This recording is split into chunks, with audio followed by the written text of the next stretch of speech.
He is now barber to the stars. Tremendous celebrities and athletes come through his barber shop. He's based out of Southern California. He's become the go-to guy, and today he's got an event. Saquon Barkley, Jalen Ramsey, they're doing something in Queens, just across the river from Manhattan.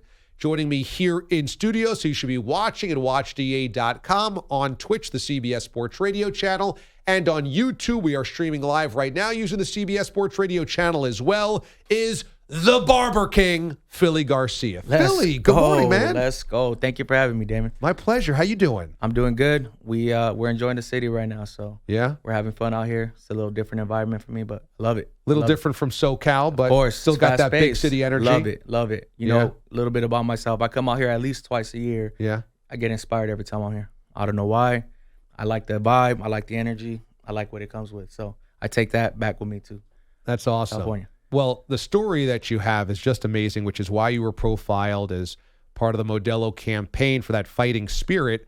When you're 18 years old, you set out for Los Angeles. You had grown up there, but you were in San Antonio. Yeah, lived in San Antonio when I was 15. Dad was pastor for a church. After we moved back, I was 18 years old. Decided to take my stuff and move back to California, back where I was rooted at.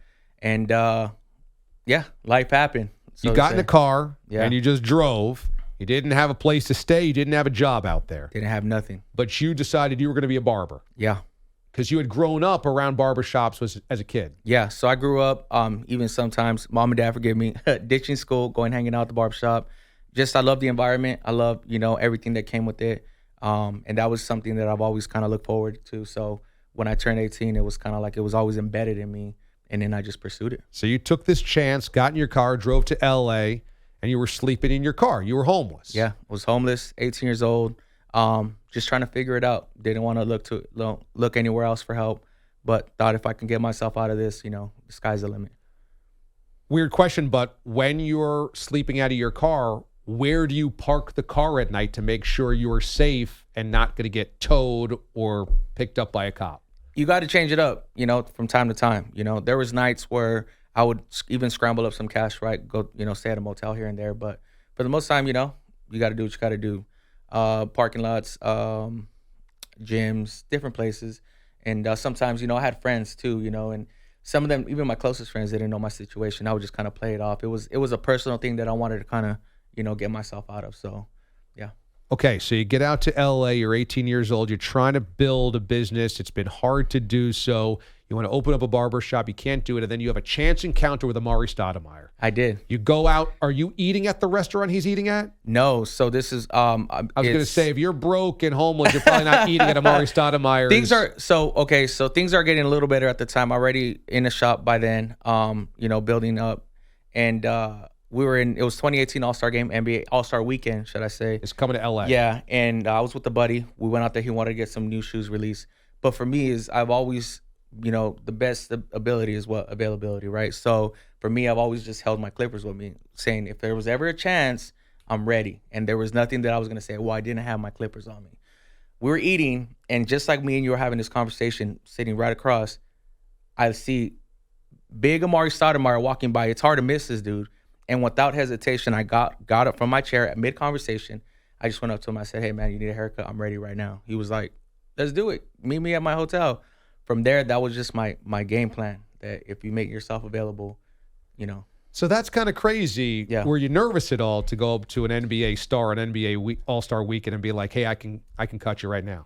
As weird as it sounds, no. I've always felt like my calling was a little bit bigger. So, even when I'm around some of these bigger athletes, Dak Prescott's and, the Saquons and Jalen Ramsey, who's a real good friend of mine.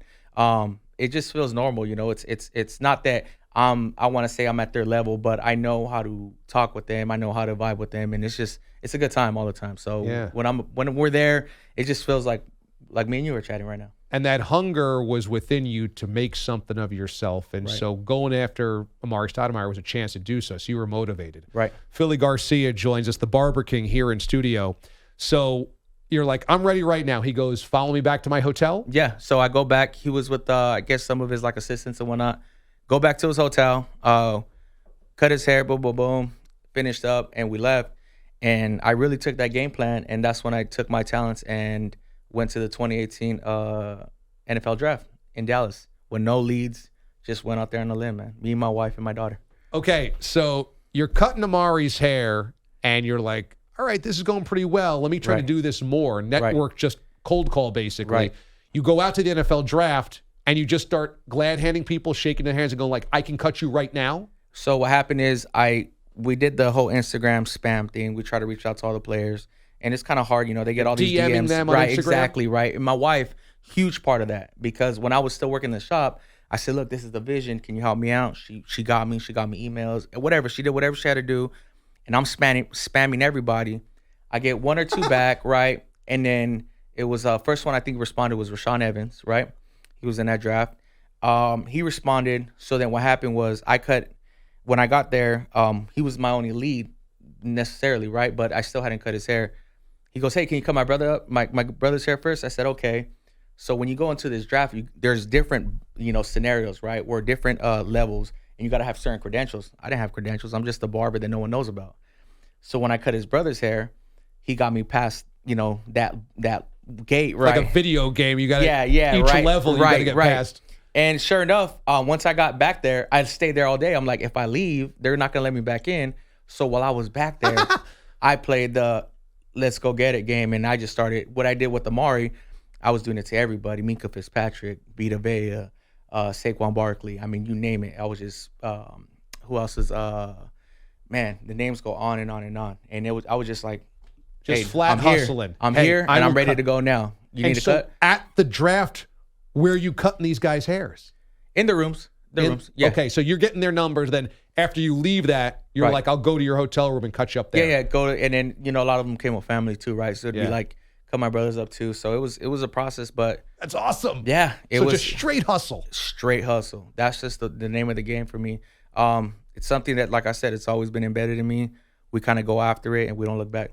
That's so cool. And so now you're cutting everybody's hair, these celebrity athletes, celebrities in general as well. And so I guess just at this point, it's word of mouth. These guys are telling their buddies, their friends, other athletes, other celebrities to come to you. You don't have to go shaking hands anymore. Right. It's a networking game, man. Some of these guys now we're closest friends. I just came back from shout out to Brooks Koepka, man. We went out to his wedding in Turks and Caicos. You went to Brooks Koepka's Turks and Caicos wedding. Yeah, it was phenomenal. Hey, that's awesome. Shout out to Brooks, man. Brooks and Jenna, they put they really brought us in like family. Brooks kept me busy during quarantine. Met him at the 2019 ESPYs. I cut Mahomes that day too. You cut Patrick Mahomes right after his MVP year. Yeah, I cut him up in the offseason. I mean, it's like I said, if you were to go to my shop, you would see jerseys from all these guys that I work with, Zion Williams, and just the list goes. LaMelo Ball, very close friend of mine as well. So this is the funny thing. I'm doing sports talk radio, and my show could be 1,000,000 times better if you could tell us the stories you hear in that barbershop. But you're probably not allowed to tell anybody. Yeah, that's these guys are talking. It's not gonna happen. These not guys, gonna happen. I'm sure. These guys are talking. I like about, you, Damon, not that much. I'm just. I don't blame you. Right. But I'm sure you're hearing stuff all the time. Stuff about teammates, stuff about coaches, stuff about opponents. Yeah. And if you're a sports fan, you must be like, damn, this is good stuff. And of course, you can't talk about it. Yeah. I mean, I hear some crazy, wild stories. I hear some stories that, you hear on the outside and you're like, as a fan, you're like, I ask questions. I keep it real. I'm the fan too, right? I'm the barber, I'm the fan, I'm the friend, I'm all of it in one. So I ask the questions that we want to hear, but the answers I get, I keep them at home. Yeah. Right. So I'm like, oh, okay, that's why. Yeah. And that's when I hear that must be awesome to just have a direct source to all the stuff that's going on. You only knew, man. It's so dope. But there's nothing like crazy weird. It's like, it's just good stories. A lot of these guys, man, they're just the realest dudes ever. So when you're able to bond, and share that connection, you're just being a brother to them, and it's cool. I think that's a good observation because the limited access I have to athletes in a real personal moment, they are much, much different. I've come across a lot of athletes, and when they're doing an appearance or they're at a press conference or something, they're a certain way. They're going to put up a little bit of a wall.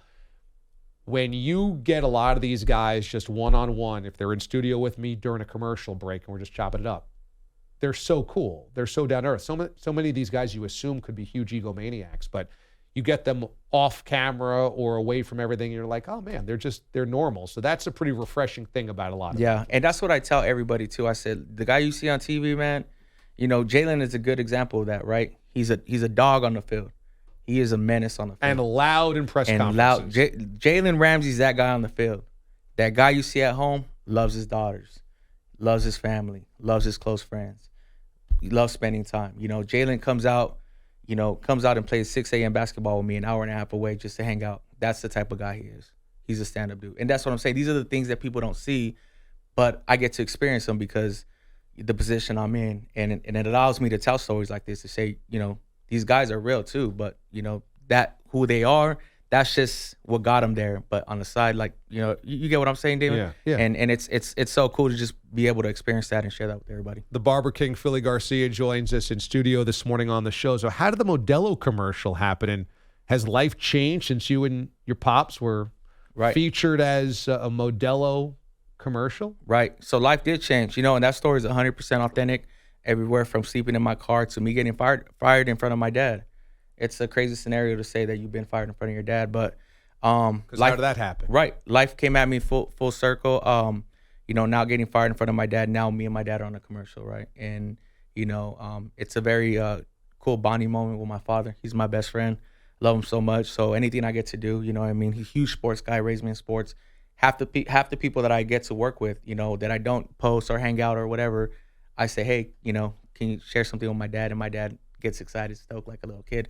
But the Modelo, going back to your question, came around, happened in quarantine, man, 2020. Random lady called me. Won't share her name, respectfully.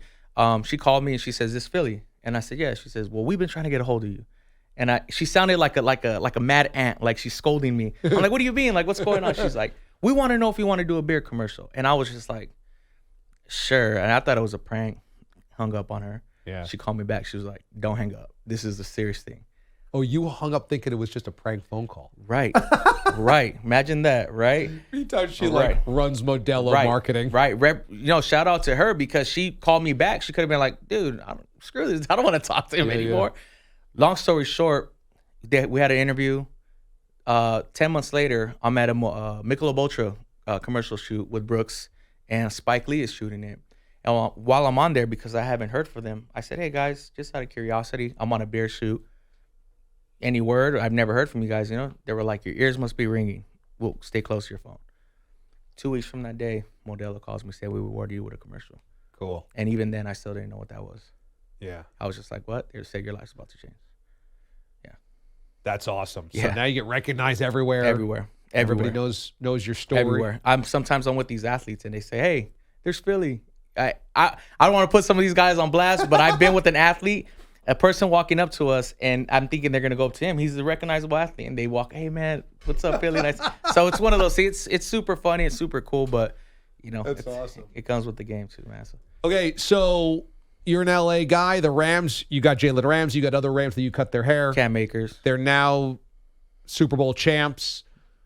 I had a little battle with some of the newbie Rams fans that came after me because I was saying, look, they got a bunch of Johnny-come-lately Rams fans, and so they want to act like they've been longtime Rams fans, and the team's only been back in L.A. for like 5-6 years. That's funny. And so Rams fans came out of the woodwork of just punishing me on social media. Give me the lowdown in L.A. about how Rams fans have evolved since they won the championship. Listen, you're not wrong. There's definitely a lot of those people that, now they're Rams fans. But then some of the people don't know anything about the sport, right? They said, "We never had a team to root for. Oh, the Rams are in town." Boom. But then you have those people that are Rams to the core. Me, I'm a Cowboy fan. Yes, sir. I'm a Dallas Cowboy fan. All my players know it. They know how I rock. That's how I was raised. Man. Okay. You know what I mean? So shout out to Jalen, man. Shout out to Cam. Shout out to all them. When they won, happy to be share experience with them. You know what I mean?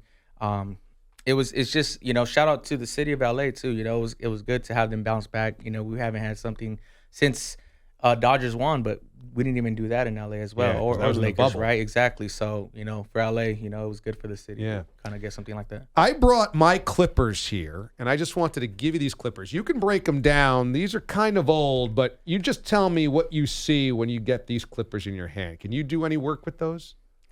Yeah, but it's because I've been tested. Yeah, you've know what I worked mean? with the worst. Yeah, I've worked with the worst, and I've been put in crazy situations. So yeah, I could definitely do something with these, but do I recommend them? Not at all. Listen, man, I'm here for Cremo. Shout out Cremo. Where they at? Let's go. Okay, yeah, give me something on Cremo here. Cremo, man. Cremo's really what Cremo's doing right now with this razor we're launching is they really brought the old school barbershop feel, and they're like the razor that I use for my clients, they're able to give you guys that for your own experience at home. So that's something that, you know, when they brought it to me in my attention, I don't back anything I don't really, you know, really mess with, honestly. When they brought it, I tested it. I said, this is awesome.